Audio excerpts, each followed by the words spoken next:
I've seen it happen more times than I can count.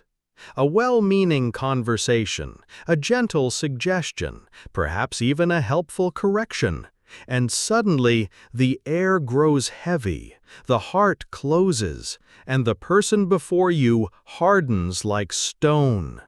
Not because what you said was false, not because the facts were wrong, but because in some way you touched something sacred. You brushed against their identity. And when you challenge a person's identity, you do not awaken reason, you awaken resistance. Maybe no one told you this, but most of what we call arguments, fights, or conflicts in our daily lives are not about truth. They are not about right or wrong, but because in some way you touched something sacred. You brushed against their identity. And when you challenge a person's identity, you do not awaken reason. You awaken resistance. Maybe no one told you this, but most of what we call arguments, fights, or conflicts in our daily lives are not about truth. They are not about right or wrong. They are about the fragile, invisible threads that hold our sense of self together. Our beliefs are not just thoughts we carry, they are pieces of who we believe ourselves to be. And when someone shakes one of those pieces, it can feel like they are shaking the ground beneath our feet. There's a reason why we so quickly defend ourselves, even when the facts are against us. It's not pride alone. It's fear.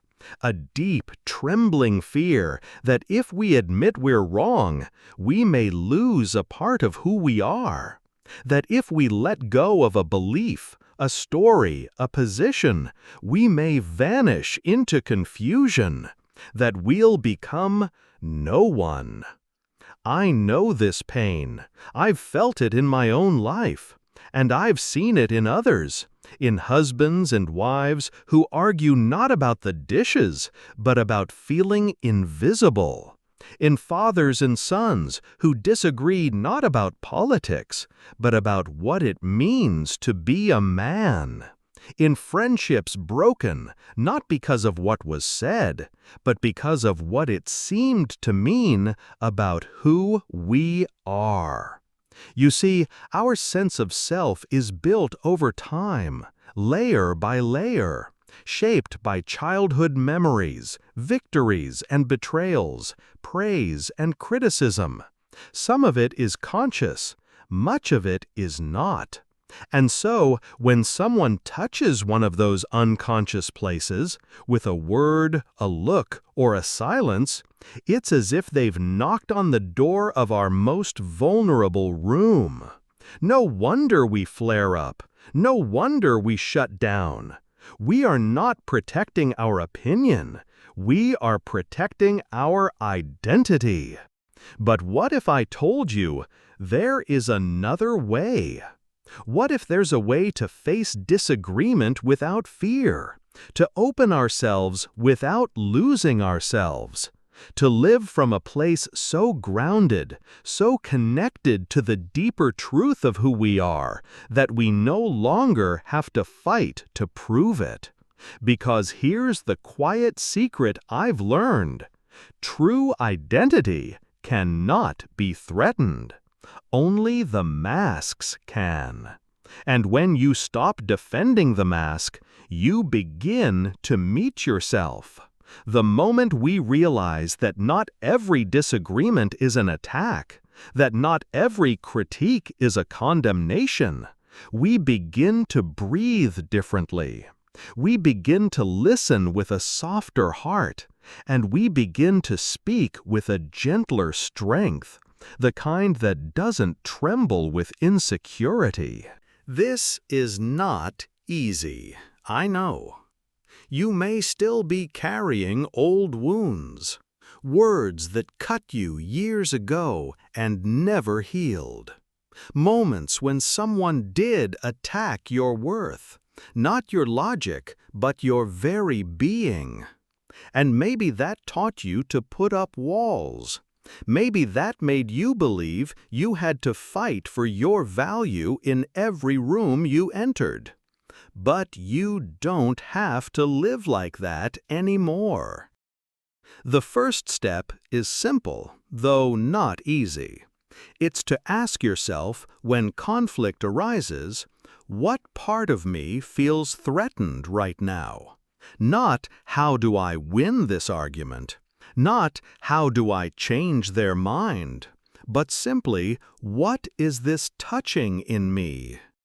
When you pause like that, you begin to reclaim your power. Not the loud kind, not the aggressive kind, but the kind that rests in quiet self-respect. The kind that doesn't need to shout to be heard. The kind that walks away, not from cowardice, but from clarity.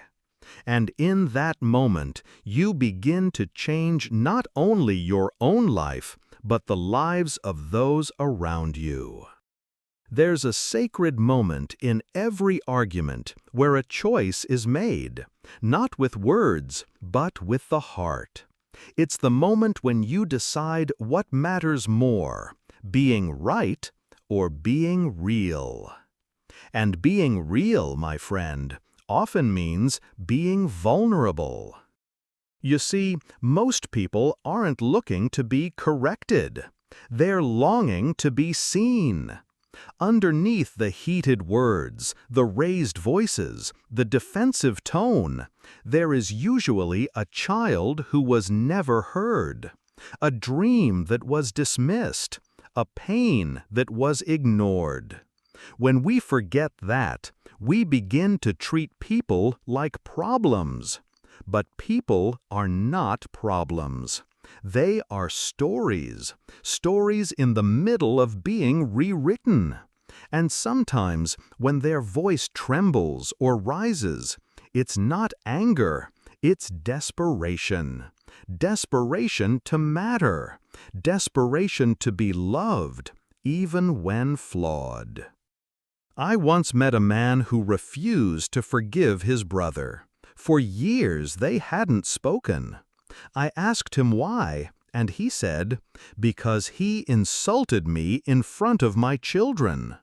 But when I leaned in closer, what he really meant was, "Because he made me feel small in the eyes of those who think I'm strong." That wasn't about logic.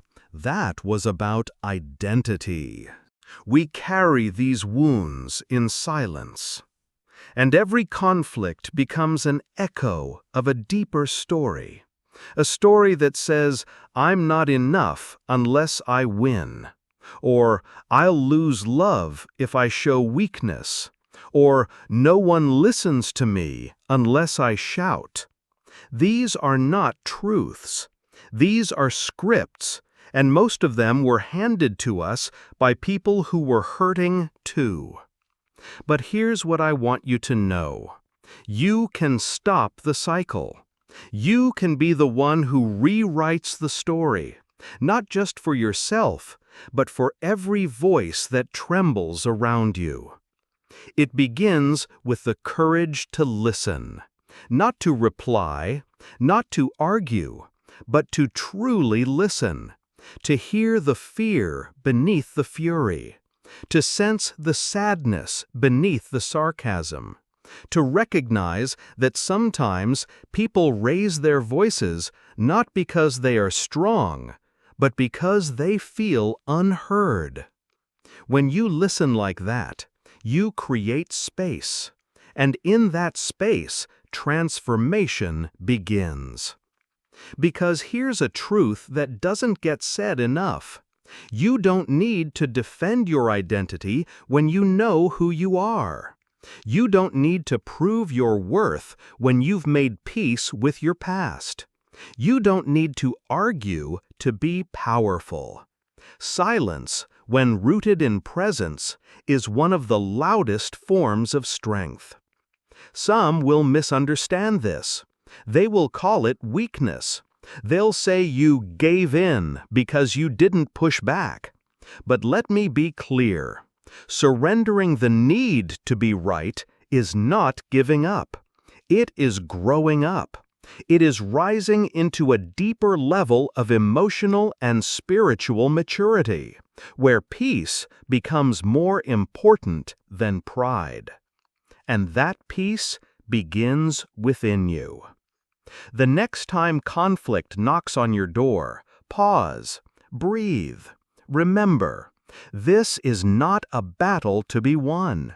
It is an invitation to see more clearly, to speak more softly, to live more freely. Ask yourself, am I speaking from fear or from faith? From ego or from essence? From the child within me or the wise soul I am becoming?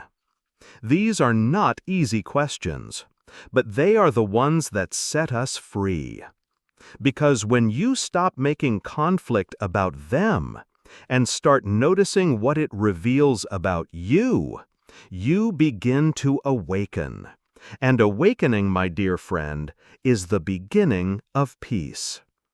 I believe with all my heart that we are not meant to live in emotional warfare. We are not born to carry shields every day of our lives. The soul longs for gentleness. It longs for connection, not competition. But how do we get there?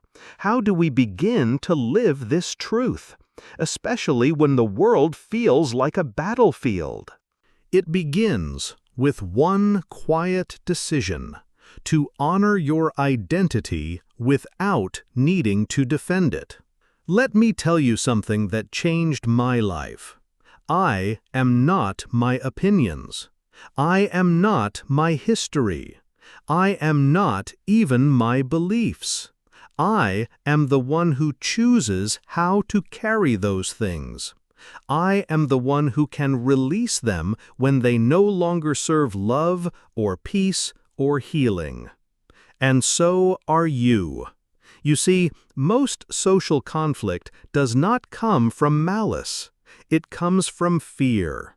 Fear of being unseen, unvalued, unworthy. And the antidote to fear is not force. It is compassion. But here's the paradox.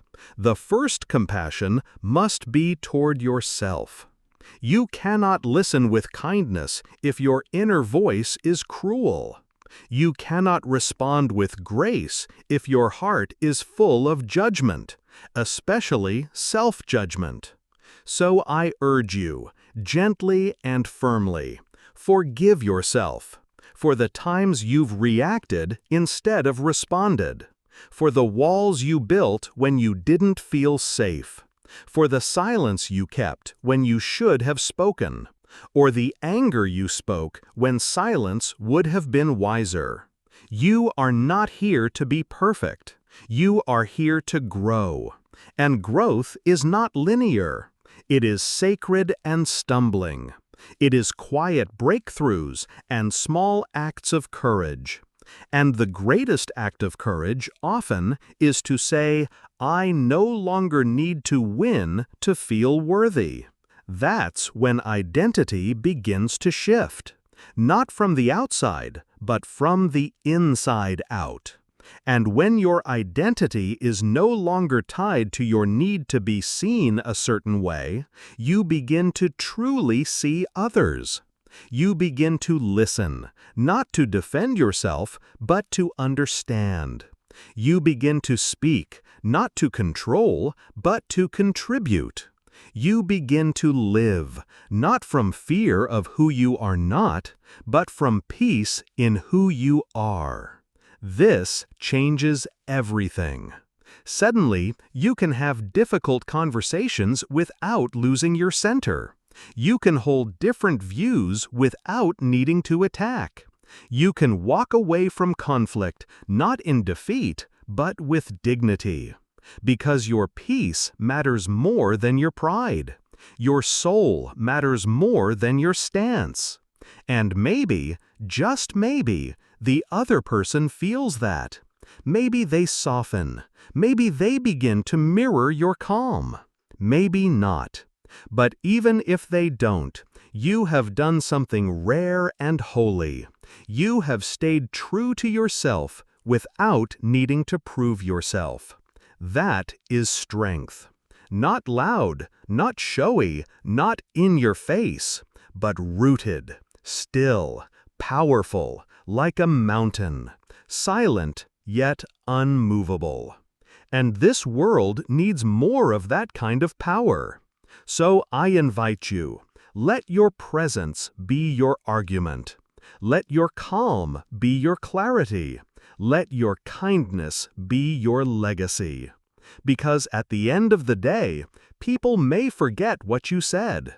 They may forget what they believed, but they will not forget how you made them feel, about themselves, and about who they are. There comes a moment in every soul's journey when it must choose, not between being right or wrong, but between being reactive or awake. And I believe you are ready for that moment now. You are not who you used to be. Maybe life has broken you open. Maybe it's stripped away the layers of who you thought you were, leaving you raw, uncertain, exposed. That's not weakness. That's rebirth. You are becoming. And in that becoming, the invitation is this. Let your identity be built not on your reactions, but on your reverence. For truth, for connection, for the quiet strength within you. I think often about the words from the book of Psalms, "Be still and know that I am God." Not be loud, not be right, be still. There is a knowing that only comes in stillness, a knowing of who you truly are. A knowing that doesn't need to convince anyone else to exist. A knowing that cannot be shaken by disagreement, by criticism, or even by loss. When you live from that stillness, you become unshakable. The storms may still come. People may still misunderstand you, challenge you, even reject you. But you no longer build your peace on their approval. You build it on something eternal, the quiet confidence that you are enough, just as you are, evolving and awakening. And so, from this day forward, I invite you to walk a new path, one not paved by ego, but by essence. One where identity is no longer armor, but light.